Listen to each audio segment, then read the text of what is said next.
kalau 2 periode waktu IP-nya turun, itu nggak bisa ditolong. Itu soal yang terjadi saat ini. Padahal negara berharap tidak seperti itu. Mau di kafe-kafe yang ada banyak orang di luar sana yang ingin ikut pendidikan tapi tidak berkesempatan seperti adik-adik ini. Kalau tidak punya handphone, mereka akan beli handphone dulu.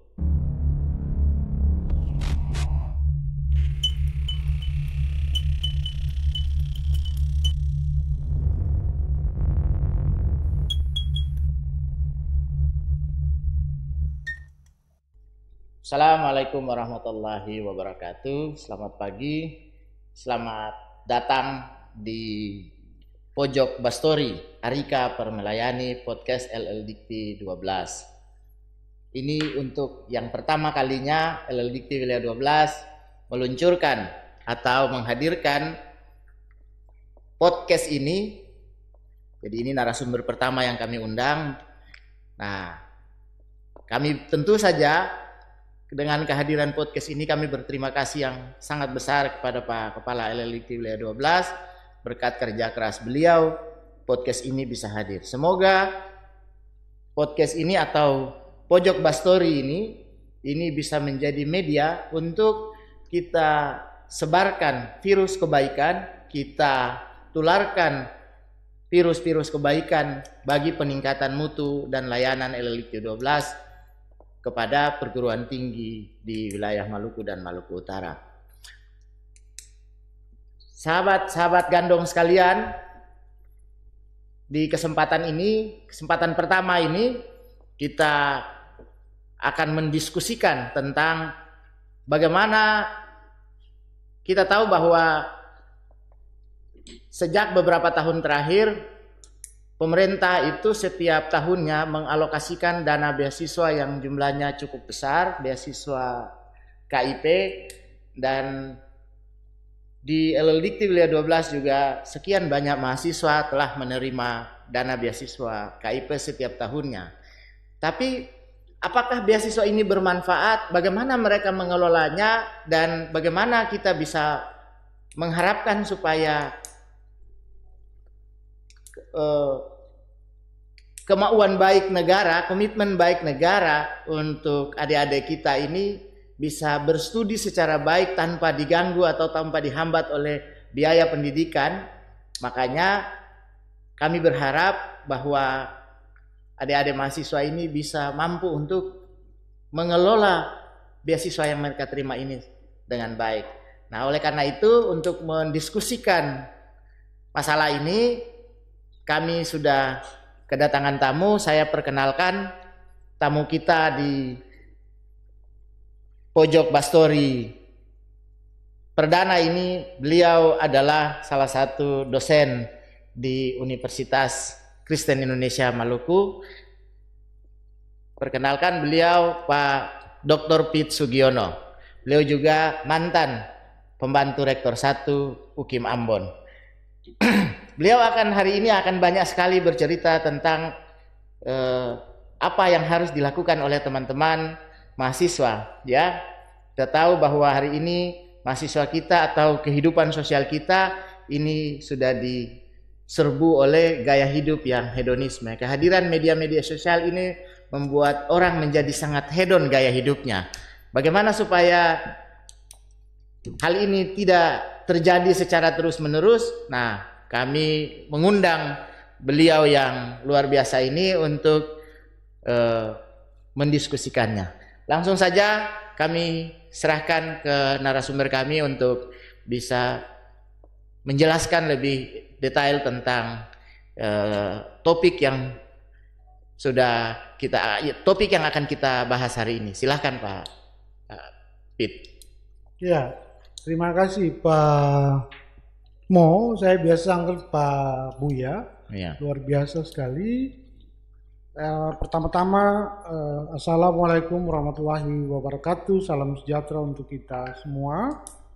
Tentu sebagai pribadi kami memberikan apresiasi ya kepada Kepala LL Dikti dan tentunya juga dukungan dari pihak Kementerian Pendidikan Tinggi Sains dan Teknologi, ya, memberikan support sehingga podcast ini, media komunikasi ini dihadirkan, dan bagi saya ini sebuah kebanggaan, ya, keberhasilan untuk membantu perguruan tinggi di wilayah Maluku Utara semakin lebih baik melalui podcast ini mendapat berbagai informasi secara signifikan dalam rangka pengelolaan perguruan tinggi. Karena itu terima kasih sekali lagi Pak Buya dan Pak Kepala LDikti. Saya justru senang sekali sebagai orang pertama yang dihadirkan di Pojok Bastori ini di LDikti. Ya. Memulai sebuah proses baru untuk berbagi informasi, terutama berkaitan dengan Kartu Indonesia Pintar kuliah, yang kita sering sebut KIP kuliah, gitu ya. Nah ini tentu akan sangat bermanfaat, terutama adik-adik kita mahasiswa penerima yang memang dalam perkembangan, ya, kekinian kondisi teknologi yang semakin berkembang. Ya, ini ada pergeseran-pergeseran, ya, penggunaan, pengelolaan, pemanfaatan. Nah, saya kira kesempatan media ini kita bisa berbagi sehingga memberikan penguatan, ya, pemikiran untuk adik-adik, tapi juga untuk perguruan tinggi bisa mengelola lagi lebih baik kuliah, Pak Buya. Terima kasih sekali lagi dan boleh kita cerita ya, pengalaman. Benar. Pak Buya. Ya. Pak Pit menyoroti dari perspektif dari atas begitu. Bagaimana seharusnya, apa yang harus dilakukan oleh teman-teman ini. Tiap tahun, tiap semester mereka dapat uang banyak, tapi bagaimana ini supaya mereka bisa mengelolanya dengan baik. Pak Buya, saudara sekalian, kalau kita merujuk kembali ya terhadap mengapa KIP kuliah ini diberikan, sebetulnya ini bagian penting dari perhatian pemerintah, ya, melalui Kementerian, ya, Pendidikan Tinggi Sains dan Teknologi yang sudah berubah, ya, nomenklatur kelembagaannya. Itu kan sejak tahun 2021 ya pemerintah memberikan Kartu Indonesia Pintar kuliah ini atau KIP kuliah kepada masyarakat. Nah, ini dengan maksud adalah untuk memperluas akses perguruan tinggi terutama bagi masyarakat yang dianggap secara ekonomi kurang mampu. Tetapi anak-anaknya secara potensial akademik itu memiliki kemampuan. Nah, akses itu yang lemah kemudian pemerintah memberikan perhatian. Tentu dasar pemberian ini ya itu kan berdasarkan Undang-Undang 12 tahun 2012 tentang pendidikan tinggi, ya. Kemudian diatur melalui Peraturan Sekretaris Jenderal Kemendikbudristek nomor 10 tahun 2022 tentang pelaksanaan program Indonesia Pintar pendidikan tinggi. Nah, itu dasar hukum penyelenggaraan KIP kuliah ini. Nah, tentu pemberian KIP kuliah kepada mahasiswa yang dianggap kurang mampu tapi memiliki potensi akademik itu tentu memiliki tujuan dan harapan ya manfaat kepada adik-adik mahasiswa. Mereka yang potensi akademiknya sangat baik tapi lemah dalam kondisi ekonomi, Pak Buya, itu pemerintah ajak ini loh kami sediakan. Ya, nah itu yang diharapkan supaya mereka memang berhasil di pendidikan, ya, pendidikan tingginya itu dasar dan karena itu tentu kami berharap adik-adik mahasiswa ini benar-benar merasakan dan memiliki kesadaran yang tinggi bahwa pemerintah dengan sangat serius memberikan perhatian bukan untuk berfoya-foya, tapi untuk menyelesaikan pendidikannya tepat waktu, ya. Karena kan ada syarat-syarat KIP kuliah sebagai penerima. Dia harus memiliki, ya, misalnya IP-nya harus 3. Kalau dalam 2 semester berturut-turut turun, maka automatically itu mengalami perubahan. Nah, memang dalam perkembangan adik-adik ini ya Pak Buya, di ilmu ekonomi ada satu ya istilah yang namanya demonstration effect. Apa itu demonstration effect? Faktor ikutan ya. Nah, teori ini dibangun bagi negara-negara ya sedang berkembang, terutama di Amerika Latin. Negara-negara itu akan berkembang kalau dia ikut. Nah, pola ini sepertinya ya adik-adik mahasiswa ini orang Ambon bilang Pak Buya kurami gitu. Saya mau kalah lain yang lain. Ketika mereka menerima KIP kuliah, itu begitu masuk tidak hitungan waktu hari selesai. Keinginan untuk memiliki sesuatu itu lebih tinggi dibandingkan kesadaran untuk membutuhkan apa yang seharusnya dia lakukan. Nah, itu mengalami pergeseran sepertinya. Apa yang terjadi kemudian periode semester berikut ketika harus menyelesaikan biaya studi terkendala lagi. Itu dia. Nah, itu perkembangan terakhir. Memang diharapkan harus dimanfaatkan secara baik, Pak Buya. Gitu. Nah, itu beberapa dulu pokok Pak Buya. Nah, ini dia nih soal bagaimana memanfaatkannya nih. Nah, kira-kira apa yang harus dilakukan nih? Nah, oke. Pak Buya, sebagai informasi yang saya tahu tentang pemberian beasiswa ini, pemberian KIP kuliah ini itu tentu diberikan oleh pihak kementerian berdasarkan wilayah atau klaster ya. Nah, berdasarkan prodi dengan akreditasi A misalnya atau internasional. Kemudian ada berdasarkan prodi dengan akreditasi B. Nah, itu diberikan.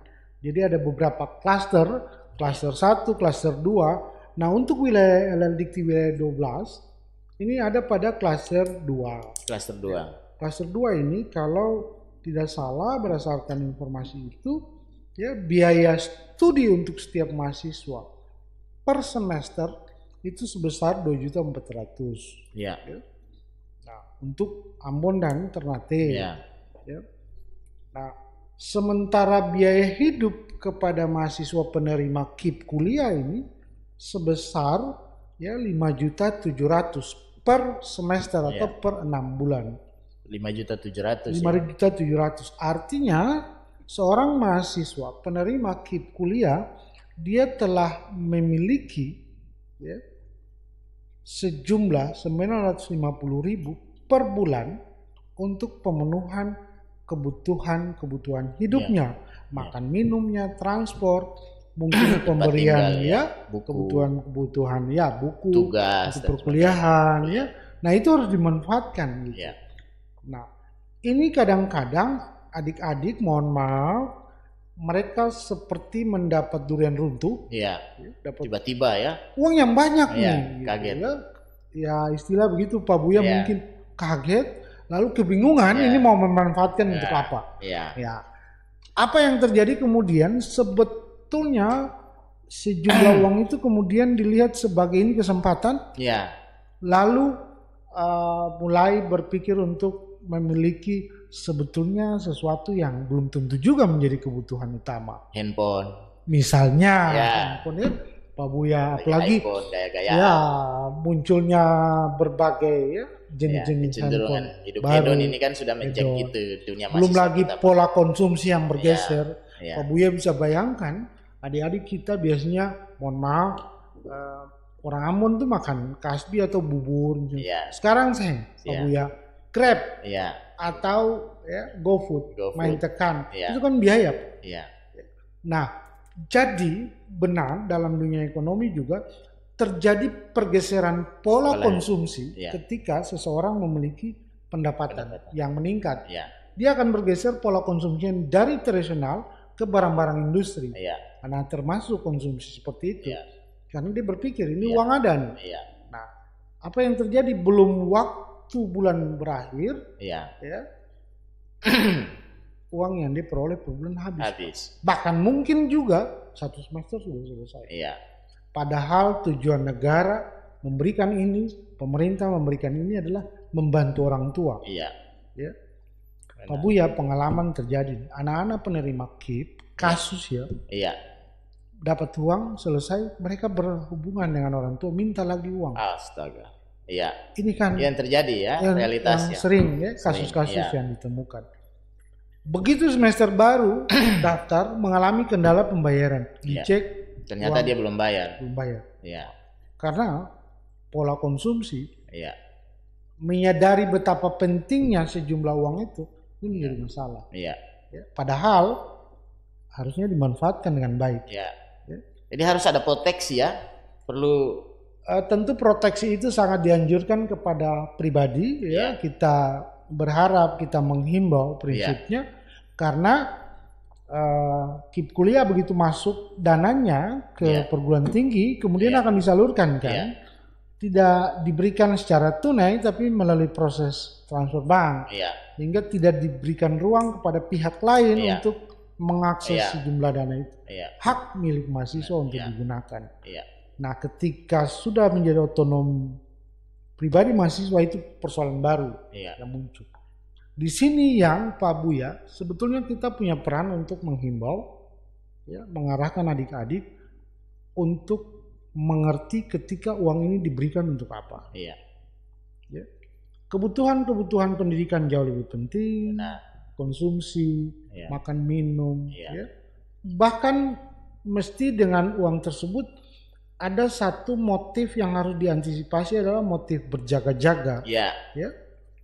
Orang memegang uang tunai itu memiliki motif, motif transaksi, motif berjaga-jaga, motif menabung. Nah, berjaga-jaga ini kan sewaktu-waktu kita tidak tahu situasi, kondisi pribadi atau kebutuhan mendesak. Kalau tidak ada menjadi soal. Tapi ketika uang ini bulanannya diantisipasi, begitu ada kesulitan, ada stok kita. Orang tua akan merasa bebannya berkurang, Pak. Misalnya uang kosnya, udah dibayar dulu. Udah, selesaikan per bulan dulu. Dibayar. Bila perlu kan mendapatkannya, ya tadi saya katakan sekitar 5.700.000. Bayar 6 bulan kosnya. Selesaikan. Hingga tidak lagi berpikir. Betul. Ini Pak, kasus banyak terjadi. Begitu dapat selesai, uang kos nanti soal berikut.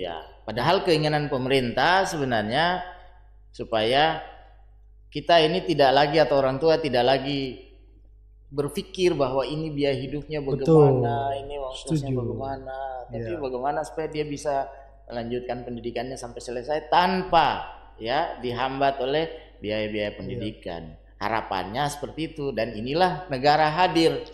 Negara hadir untuk menjawab tuntutan itu. Nah, ini memang satu realitas kita yang tidak bisa kita hindari, memang gaya hidup hedon ini yang terjadi.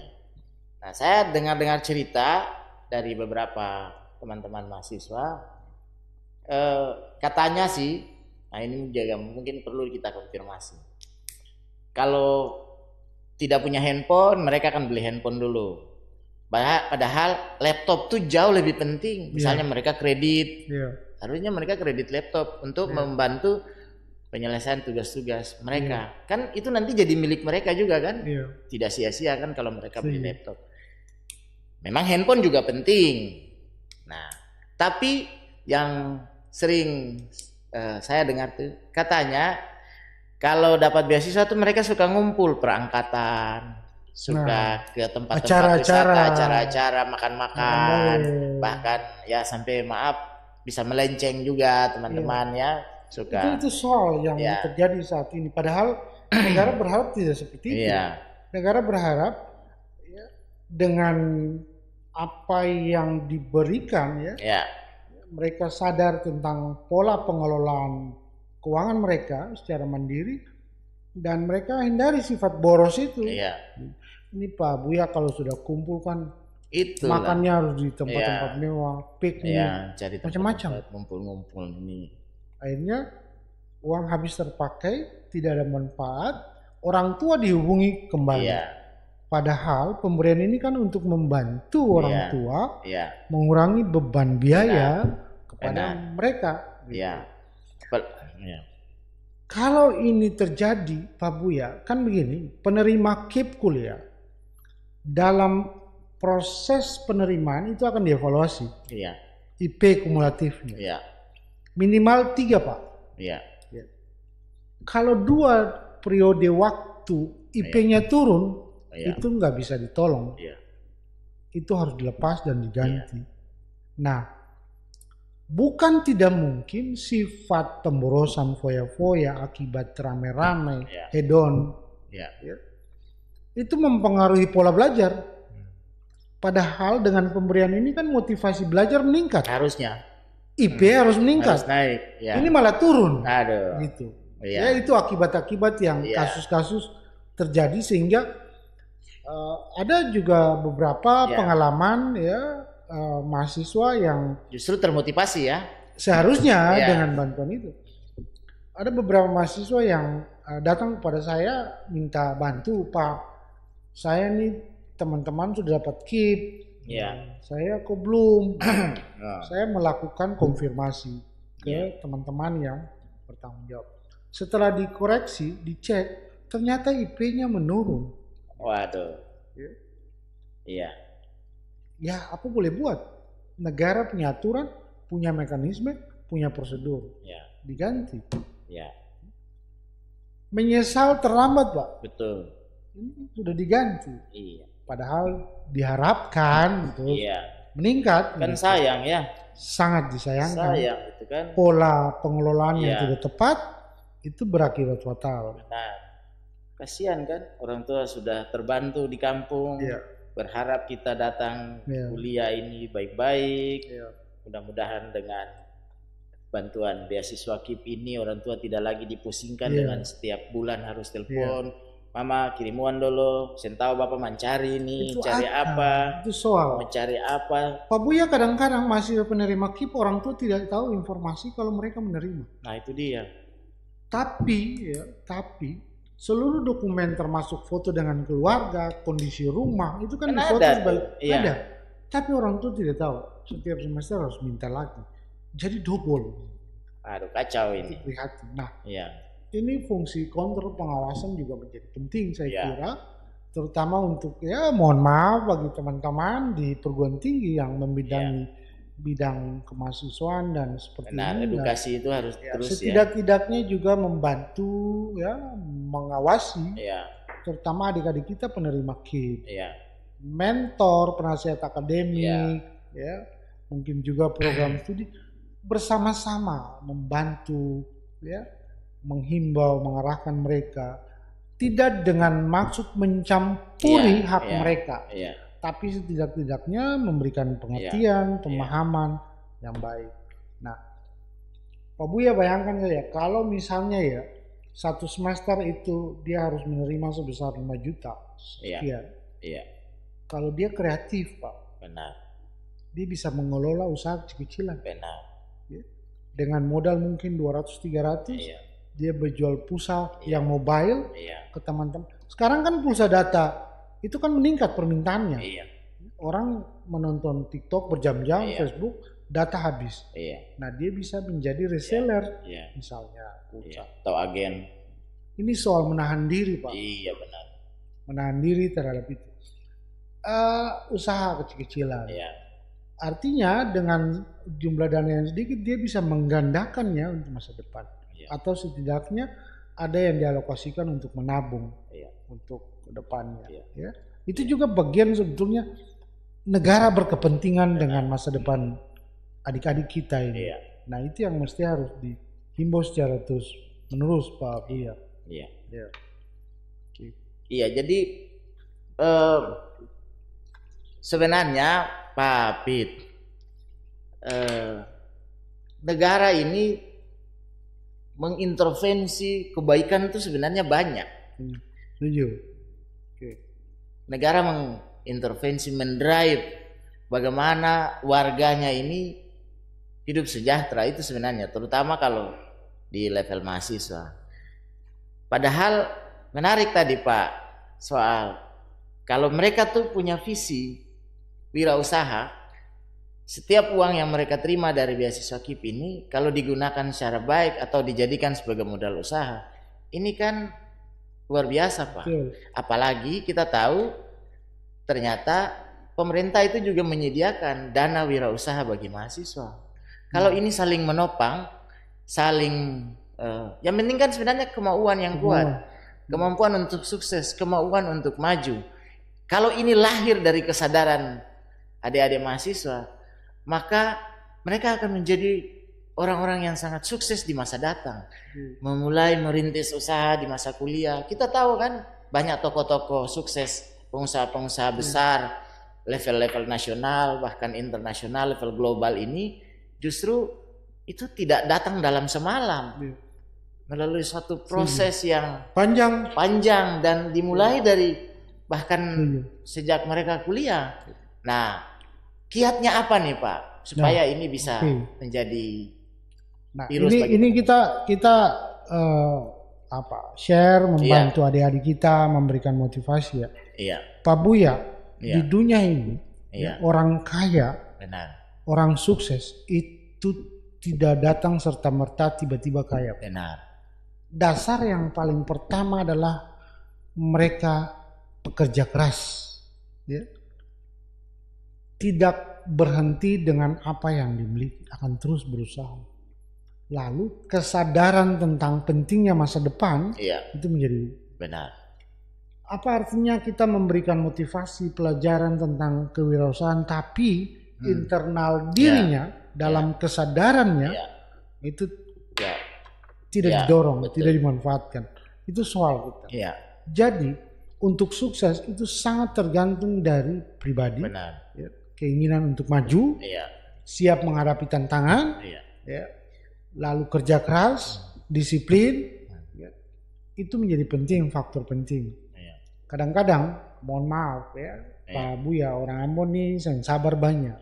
Berarti ada faktor sosiokultur juga ya? Itu bagian juga berkelindan dalam faktor-faktor budaya variabel-variabel lain.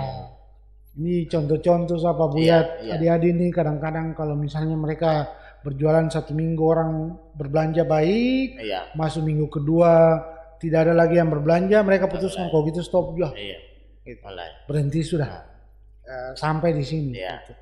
Itu ketahanan, daya tahan, daya lenting terhadap itu. Padahal sebetulnya pengusaha-pengusaha sukses, orang-orang sukses itu mereka jatuh bangun Pak. Hancur kali ini mereka bangun lagi. Tidak ada yang langsung sukses. Nah, internalisasi diri untuk maju itu menjadi penting. Motivasi diri Pak Buya dari setiap individu menjadi penting. Walaupun faktor-faktor eksternal mempengaruhi, tapi kalau komitmen, kesetiaan, kerja keras menjadi faktor utama, saya kira itu akan berhasil. Itu kunci sebetulnya. Dan faktor lainnya adalah tidak ikut-ikutan, ikut rame. Ini faktor ikut-ikutan ini paling berpengaruh. Bayangkan kalau Pak Buya misalnya punya HP yang kameranya 8, saya tidak akan ketinggalan karena saya punya uang ada, saya mungkin juga akan ikut sama. Tapi belum tentu apakah ketika saya miliki itu manfaatnya gitu. Kan gitu.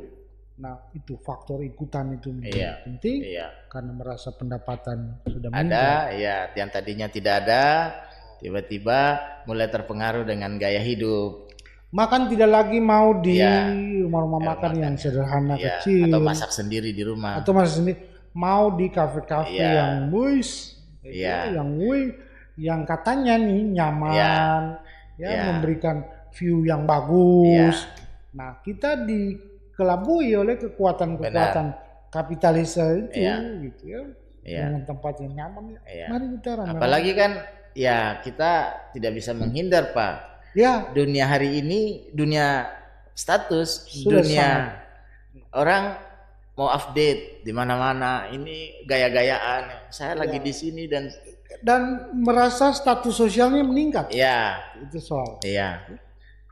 Tapi menyadari tentang hidup sederhana, bersyukur dengan apa yang ada, mengelola apa yang ada itu hampir hilang. Mungkin tapi persentasenya tapi umumnya yang didapati dari hasil misalnya evaluasi KIP kuliah itu bermasalah banyak. Kasus itu menguat. Saya kira tentu LLDikti juga punya data-data itu ya. Kalau Monef tentang itu banyak masalah. Nah, itu perkembangan terakhir tentang. Nah, saya tentu sangat berharap ya adik-adik penerima KIP ini kan, pertama yang harus dipahami adalah ini berkat Tuhan untuk mereka dan keluarga. Dan dalam kesadaran itu sebagai berkat Tuhan mesti dimanfaatkan, didaya gunakan semaksimal mungkin. Ada banyak orang di luar sana yang ingin ikut pendidikan tapi tidak berkesempatan seperti adik-adik ini yang dalam kesadaran iman kita memahami Tuhan yang Maha Kuasa memberikan mereka kesempatan, memberikan berkat lagi lewat KIP kuliah. Adalah sangat disayangkan kalau kemudian ini disia-siakan. Itu yang harus kita bangun kesadaran adik-adik agar mereka oh ya betul ya ini karunia yang Allah berikan dan karena itu kita harus mensyukurinya dalam kesederhanaan, digunakan untuk kebutuhan bukan keinginan. Benar. Keinginan itu yang tadi Pak Buya bilang hedon itu perilaku, cara memandang salah material itu bahaya. Saya kira itu penting Pak Buya. Baik. Pertanyaan selanjutnya begini Pak Pit. Perlukah kampus tuh semacam secara ya mau rutin atau enggak rutin, tapi ada edukasi gitu. Khusus bagi teman-teman yang menerima beasiswa ini, kampus memberikan kesadaran penguatan-penguatan nilai-nilai yang tadi kita bicarakan itu, pentingnya mengelola uang dengan baik, pentingnya memprioritaskan aktivitas studinya sehingga pembiayaan pendidikan itu terfokus pada kepentingan studi itu sendiri. Apakah perlu kampus mengambil alih peran edukasi ini atau bagaimana? Ya, saya kira ketika KIP kuliah pertama kali diluncurkan ada program pendampingan juga kepada adik-adik, kan ada program-program penguatan. Belakangan mungkin dikurangi gitu ya. Dan kemudian sudah sudah berkurang. Bagi saya secara pribadi saya juga berharap perguruan tinggi tidak hanya memberikan lalu lepas, memfasilitasi mereka, tapi setidak-tidaknya membantu, mengawasi, mengontrol adik-adik ini tanpa harus mencampuri, menghimbau. Nah, di mana prosesnya? Melalui penasihat akademik, melalui program studi, teman-teman dosen diajak menghimbau, ini loh daftar nama-nama penerima KIP. Mereka dihimbau, diingatkan, tanpa harus mencampuri. Tetapi peran kita sebagai dosen itu juga harus memberikan motivasi, diingatkan mereka. Tidak jarang juga ada penerima KIP yang mahasiswa penerima KIP udah terima tapi tidak kuliah. Ada juga ya kasus-kasus itu ditemui. Ketika kami berkunjung ke beberapa perguruan tinggi, dan itu ditemukan kasus-kasus seperti itu. Nah, itu yang terjadi dan saya sangat setuju kalau kemudian ada program khusus oleh perguruan tinggi untuk setidaknya memberikan kesempatan membantu adik-adik ini, mengingatkan mereka, mendorong, memotivasi. Tentu perguruan tinggi punya strategi sendiri, cara sendiri untuk itu.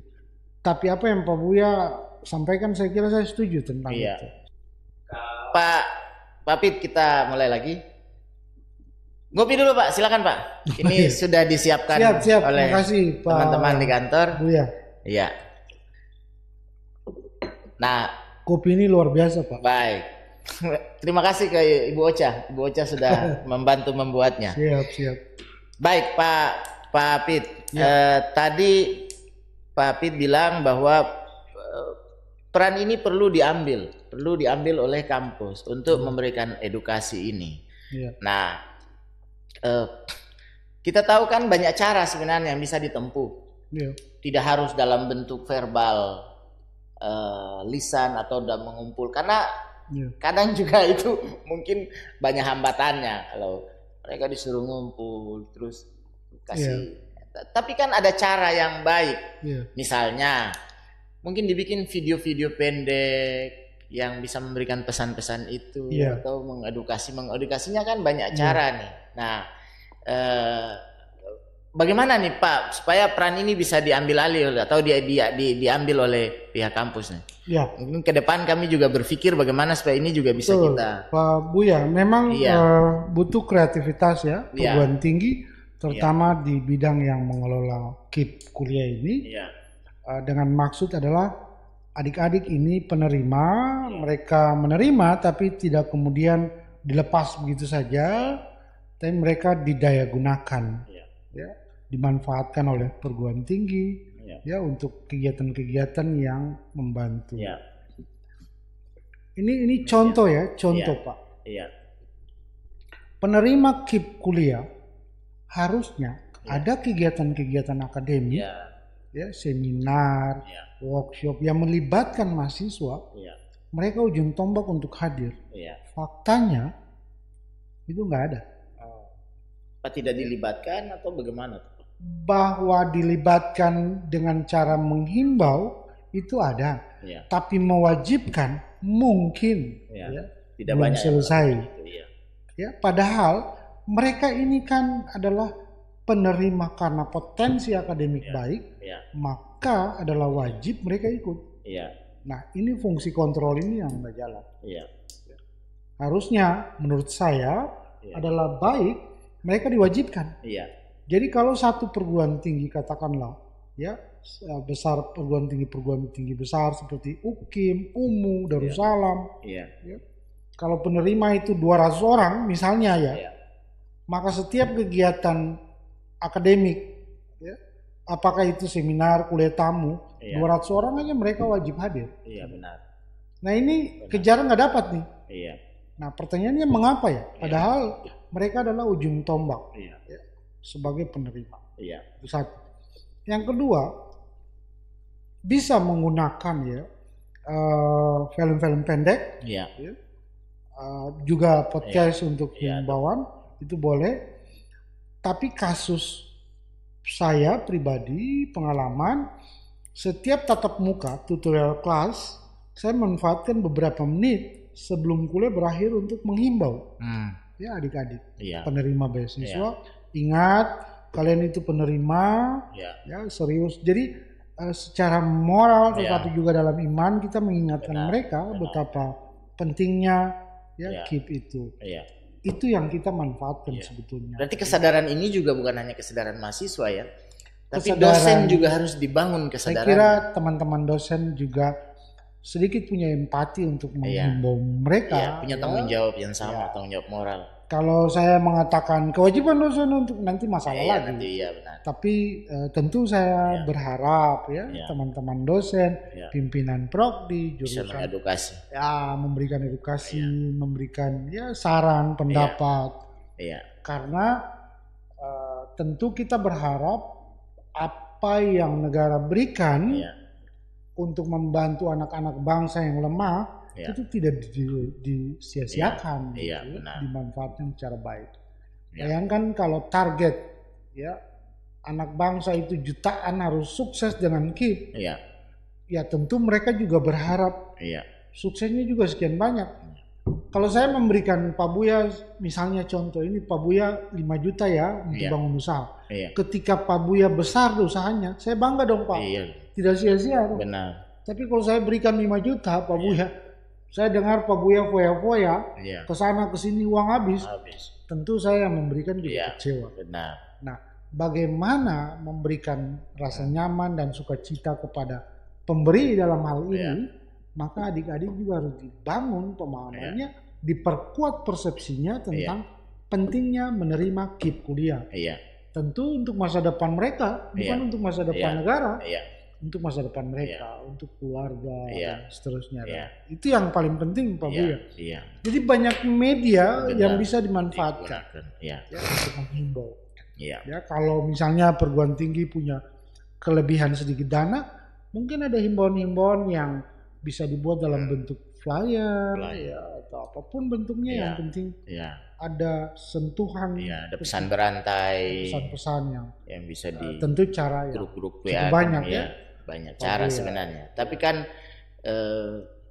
kemauan itu yang harus ada dulu. Kesadaran itu yang harus dimiliki.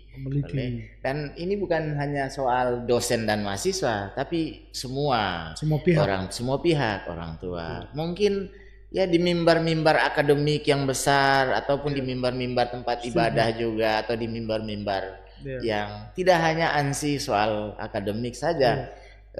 Pesan-pesan kebaikan ini kan disuarakan siapapun, termasuk lembaga-lembaga senat, mahasiswa, badan eksekutif mahasiswa, BEM. Ini kan teman-teman yang berkecimpung di organisasi juga punya peran sebetulnya. Harusnya ya. Teman-teman mereka gitu, untuk apa pentingnya. Sekali lagi Pak Buya, mahasiswa penerima KIP ini mereka harus sudah sangat sadar bahwa ini Allah memberikan mereka berkah, dimanfaatkan sebaik mungkin, bos. Semua orang dapat, Pak. Benar. Jadi mungkin begini, Pak. Mungkin kita perlu berpikir tentang sesuatu yang ke depan harus ada semacam dari kantor sini, terutama ya, dari LDT misalnya, sambil silakan. Dari kantor sini berpikir mungkin perlu ada komunikasi atau pemberitahuan kepada orang tua. Apakah itu dianggap perlu atau tidak perlu, Pak? Jadi misalnya gini, Pak, teman-teman yang mengurus ini, ya mungkin berkirim surat menyampaikannya kepada orang tua kah, atau bagaimana caranya kah? Tapi bahwa supaya orang tua juga menjadi bagian dari sosial kontrol terhadap anaknya ini, gitu. Atau bagaimana menurut Pak Pit ini bisa? Kan yang setahu saya prosedur persyaratan kepada mahasiswa penerima KIP ini adalah mereka harus mengurus surat diketahui oleh orang tua, diketahui oleh orang tua, ada bukti foto yang menyatakan bahwa keterangan tidak mampu, mereka terbatas, kan gitu, ditandatangani oleh orang tua, keterangan dari pejabat setempat, apakah itu RT, kelurahan, punya kartu keluarga. Bagi saya proses ini kan diketahui oleh orang tua. Gitu ya. Artinya orang tua akan tahu, si anak akan. Kalau jumlah orang tua tahu enggak? Nah ini soal. Nah itu dia. Ini soal. Jumlah nominal. Nah ini sangat terpulang kepada si mahasiswa. Berani nggak jujur? Masalahnya dia berpikir uang, Pak. Tuh Pak Buya. Ada orang, tidak semua juga tapi ada anak-anak yang jujur yang mereka katakan untuk orang tua, saya menerima ini sekian tiap tahun gini. Itu kebanyakan. Tapi ada juga yang diam-diam Pak Buya, nggak beritahu nanti. Apalagi kita kan kondisi pulau-pulau ya, jadi komunikasi tentang kendali komunikasi juga. Tentang kendali kita juga. Pemberitahuan harap chatting WhatsApp misalnya atau SMS. Jadi saya tidak mengatakan bahwa mahasiswa tidak memberitahukan, tetapi dengan persyaratan dan prosedur yang mereka lalui, saya kira orang tua tahu. Harusnya ya. Tetapi adalah soal ketika terrealisasi, apakah mereka memberitahukan balik, itu yang saya. Jadi sekali lagi penting bagi adik-adik mahasiswa ini untuk memiliki kesadaran itu. Jujurlah buat orang tua, mama, bapak. Beta ada dapat beasiswa, jadi mama don't jam berpikir Pak nanti kirim-kirim beta. Itu luar biasa hebatnya di situ. Kalau harusnya kan begitu ya. Artinya sebagian mahasiswa juga melakukan itu, tapi ada juga yang kesempatan ini. Belum tahu dong di kampung saja mau. Pokoknya sudah keton nikmati dulu, besok berpikir cari baru. Karena ada juga orang-orang Ambon berpikir seperti itu. Situasi ketergantungan pemikiran budaya seperti ini itu menjadi soal. Kita akan terus terpuruk ketika orang berpikir sudahlah hari ini punya kesusahan sendiri, nanti besok punya kesusahan, itu soal.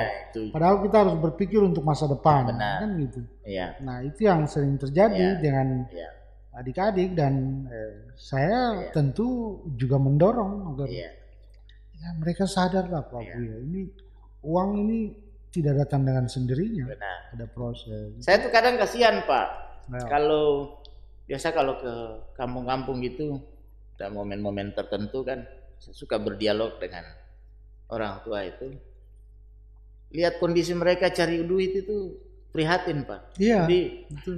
Habis waktu mereka Pak untuk katanya saya, Bapak ini, iya ini ketumpu anak ada kuliah ini begini, jadi sedikit telepon minta uang, sedikit telepon minta uang. Jadi kalau kita melihat kondisi mereka, sebenarnya hati kecil kita tuh betul menangis loh Pak. Setuju.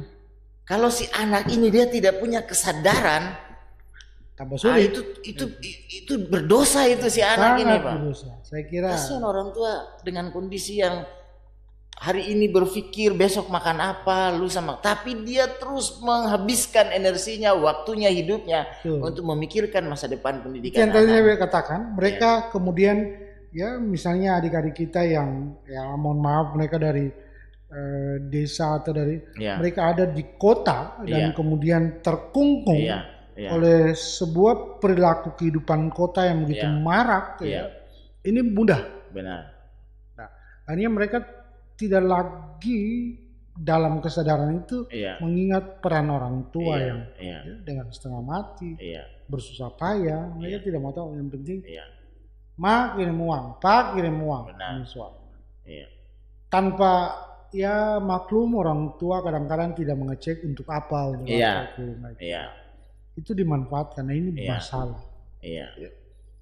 Saya punya beberapa mahasiswa, mereka sudah selesai, dikirim uang terus, orang tua tanya, saya dicek, dia bilang ya belum, ya itu udah diberikan uang, habis. Waduh. Ya, itu prihatin. Nah, perilaku-perilaku ini sebetulnya yang mesti kita harus dorong terus Pak Buya, mengingatkan adik-adik kita, karena pendidikan itu tidak ada yang semakin murah Pak. Benar. Pendidikan dengan perkembangannya, inflasi, perkembangan teknologi itu semakin mahal. Nah, ini juga berpengaruh. Apalagi kehidupan perekonomian nasional daerah agak morat-marit belakangan ini. Ya, inflasi mulai meningkat, barang-barang kebutuhan mahal. Nah, itu semua mempengaruhi kondisi-kondisi ekonomi secara umum. Saya kira itu Pak Buya. Sambil minum Pak, ayo Pak. Siap.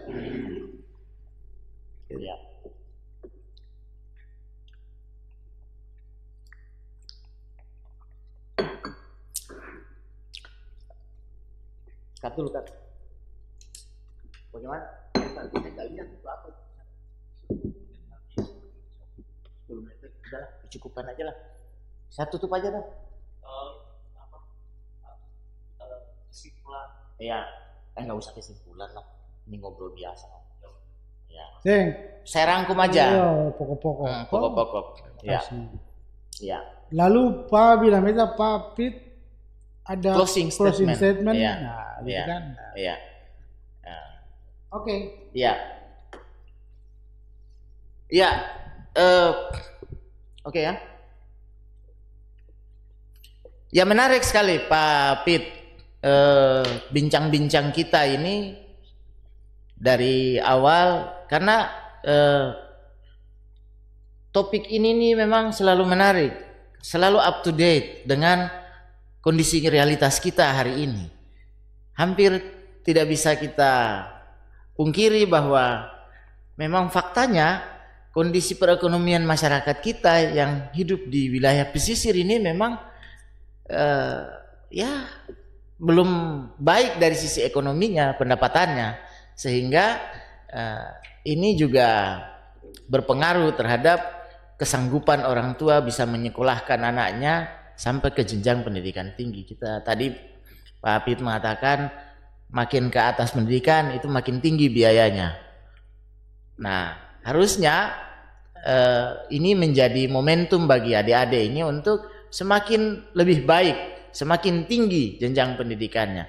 Saluran-saluran untuk mendapatkan beasiswa kan sebenarnya banyak yang disiapkan oleh pemerintah. Lanjut ke program pasca itu juga ada beasiswa yang disiapkan. Sehingga poinnya adalah kesadaran itu menjadi sangat penting. Kesadaran dari mahasiswa itu sangat penting. Harus punya tekad yang kuat, harus punya niat. Orang Islam bilang nawaitu, punya niat yang kuat. Nawaitu yang kuat untuk mau maju. Kalau ini ada, ya itu keinginan negara itu sejalan dengan itu. Tapi kalau ini tidak ada, dipaksa bagaimanapun agak susah.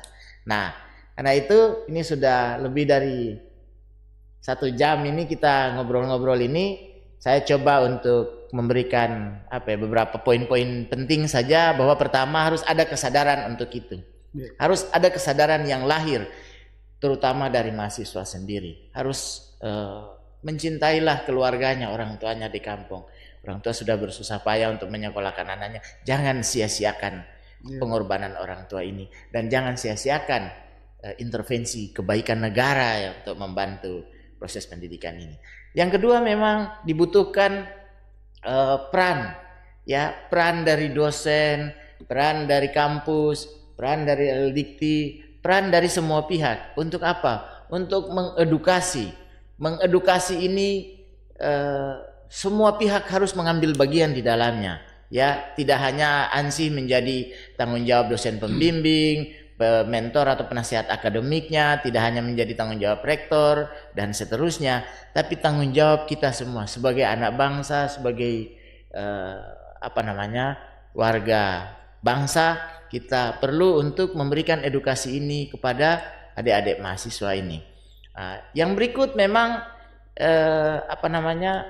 harus ada cara yang ditempuh supaya adanya komunikasi yang intens, tidak hanya dengan teman-teman mahasiswa tapi juga dengan orang tua ini, baik itu oleh si mahasiswa dengan orang tuanya, atau mungkin dosen dengan atau dari kampus dengan orang tuanya. Harus ada upaya-upaya itu atau saluran-saluran itu yang dilahirkan untuk menjembatani komunikasi, untuk apa? Untuk membangun jembatan komunikasi yang baik, pola interaksi yang saling menguntungkan untuk kita semua.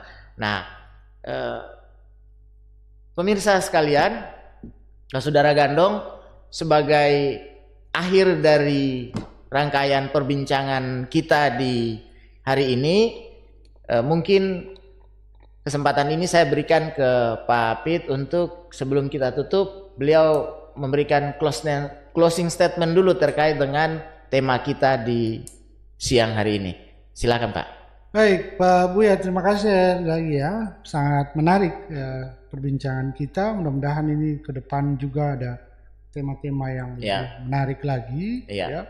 Jadi pada kesempatan ini beberapa hal yang ingin saya sampaikan. Yang pertama, bagi Bapak Ibu, teman-teman di perguruan tinggi, ya, diharapkan dengan diterimanya KIP kuliah, baiklah dikelola sebaik mungkin, direalisasikan dengan sebaik-baiknya, perhatikan persyaratan dokumen yang dibutuhkan agar pada waktunya ketika monef pemeriksaan dilakukan itu tidak terjadi temuan yang kemudian mewajibkan perguruan tinggi mengembalikan dana kepada negara, karena ini keuangan negara dan sangat dipertanggungjawabkan secara ketat.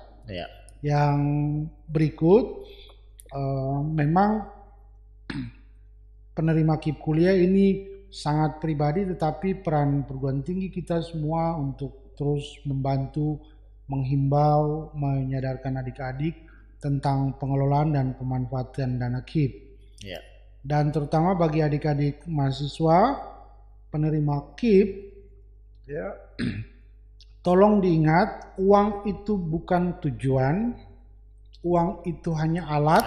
Sarana untuk kita memenuhi kebutuhan-kebutuhan kita. Karena itu pahamilah uang sebagai sarana untuk melayani seluruh kebutuhan kita. Ketika kebutuhan kita terpenuhi dan tepat dengan penggunaannya, maka tentu itu akan sangat membantu kita, terutama dalam studi adik-adik hingga selesai. Pastikan setiap semester IP jangan sampai di bawah 3, yang mengakibatkan adik-adik rugi sendiri.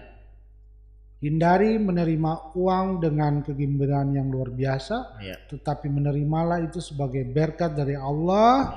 Lalu kemudian gandakan, pelajari, tingkatkan pendidikan, tingkatkan IP. Terakhir, terima kasih Pak Buya, terima kasih Pak Kepala LL Dikti, terima kasih teman-teman kru LL Dikti untuk Humas atas pertama launching ini. Saya berkesempatan Pak Buya pertama kali. Terima kasih, luar biasa sekali. Penghormatan, sejarah akan mencatat ini. Apresiasi Bapak orang untuk pertama yang Pak Buya dan Kepala LL Dikti. Salam hormat Pak Kepala dalam tugas-tugasnya. Lalu kemudian kesempatan berikut saya kira berharap podcast ini akan memberikan jangan bosan-bosan Pak kalau ketemu undang lah ya. Dengan sangat senang hati. Baik, terima kasih Pak. Isu-isu yang membantu perguruan tinggi. Benar. Begitu banyak Pak Buya. Hal yang siap kita perlu bicarakan untuk mendorong menyongsong perubahan ini ke depan. Amin. Terima kasih Pak Buya. Terima kasih. Siap Pak Buya, teman-teman sekalian, terima kasih. Baik, Saudara Gandong semua, demikianlah tadi perbincangan kami dengan Pak Dr. Pit Sugiono. Beliau adalah dosen di Universitas Kristen Indonesia Maluku Ambon. Topik yang sangat menarik dan lagi up to date terkait dengan bagaimana cara yang paling baik yang harus dilakukan oleh adik-adik mahasiswa ketika menerima bantuan beasiswa KIP. Negara demikian besar pedulinya untuk menyukseskan studi teman-teman. Mudah-mudahan teman-teman tidak menyalahgunakan bantuan yang telah diberikan oleh pemerintah kepada teman-teman semua. Kita akan ketemu lagi di kesempatan-kesempatan perbincangan selanjutnya. Salam sukses, salam LL Dikti, LL Dikti 12. Kami setia melayani Anda. Terima kasih.